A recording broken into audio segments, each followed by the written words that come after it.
ইরানে চলমান যুক্তরাষ্ট্র ইসরায়েল যৌথ অভিযান সীমাবদ্ধ নেই নির্দিষ্ট অঞ্চলে, যার প্রভাব বৈশ্বিক অর্থনীতি, জ্বালানি বাজার এবং সাধারণ মানুষের দৈনন্দিন জীবনেও পড়তে শুরু করেছে।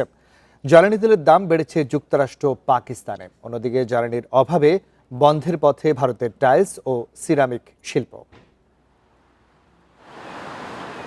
মধ্যপ্রাচ্যে চলমান উত্তেজনার প্রভাব এখন যুক্তরাষ্ট্রের অর্থনীতি এবং জ্বালানি বাজারে স্পষ্ট হয়ে উঠছে। ইরানকে ঘিরে সংঘাত বাড়ার সঙ্গে সঙ্গে আন্তর্জাতিক বাজারে তেলের দাম দ্রুত বাড়ছে, যার সরাসরি প্রভাব পড়ছে সাধারণ ভোক্তাদের ওপর। বিকাশ পেমেন্টে 10,000 টাকার বেশি অফার, শপিং চলছে তো। দেশটির জর্জিয়া অঙ্গরাজ্যে লাগামহীনভাবে বাড়ছে জ্বালানির দাম। গ্যাস বাড়ির তথ্য অনুযায়ী মাত্র এক সপ্তাহের ব্যবধানে প্রতি গ্যালনে গড়ে প্রায় 40 সেন্ট পর্যন্ত দাম বেড়েছে। $77 দিয়ে তেল কিনেছি। এতে আমার গাড়ির ট্যাঙ্ক পুরোপুরিও ভরেনি। এত দাম দিয়ে তেল কিনতে খারাপ লাগছে। মধ্যপ্রাচ্যের সংঘাতে প্রভাব পড়েছে দক্ষিণ এশিয়ার দেশগুলোতেও।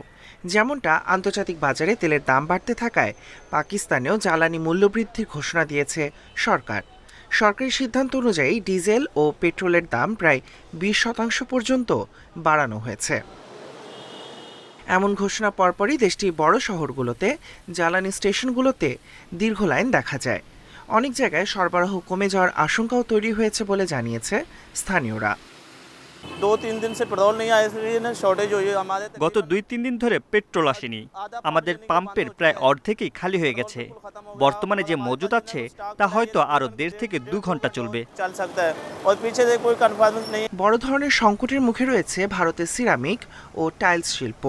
বিশেষজ্ঞ ও ব্যবসায়ীরা সতর্ক করে জানিয়েছে, জ্বালানি সরবরাহ ব্যাহত হওয়ায় এই শিল্প প্রায় 650 বিলিয়ন রুপির বড় ধরনের সংকটের মুখে পড়তে পারে। সিরামিক ও টাইলস শিল্প মূলত প্রোপেন ও প্রাকৃতিক গ্যাসের উপর নির্ভরশীল।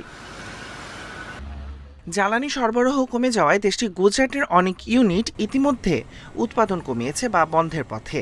এ রাজ্যেই রয়েছে বিশ্বের অন্যতম বড় সিরামিক ও টাইলস উৎপাদন কেন্দ্র। এখন গত 3-4 দিন ধরে কারখানাগুলো সমস্যার মুখোমুখি। প্ল্যান্টগুলোতে সাধারণত 3 থেকে 4 দিনের গ্যাস মজুত রাখা হয়। সেই মজুতও এখন প্রায় শেষ হয়ে গেছে। মধ্যপ্রাচ্যের সংঘাতের প্রভাব ঝেঁকে বসেছে বৈশ্বিক অর্থনীতি ও জ্বালানি বাজারে।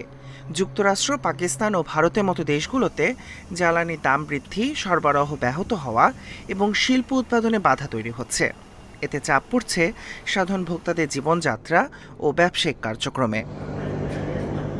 Tahmid Abrar, independent news.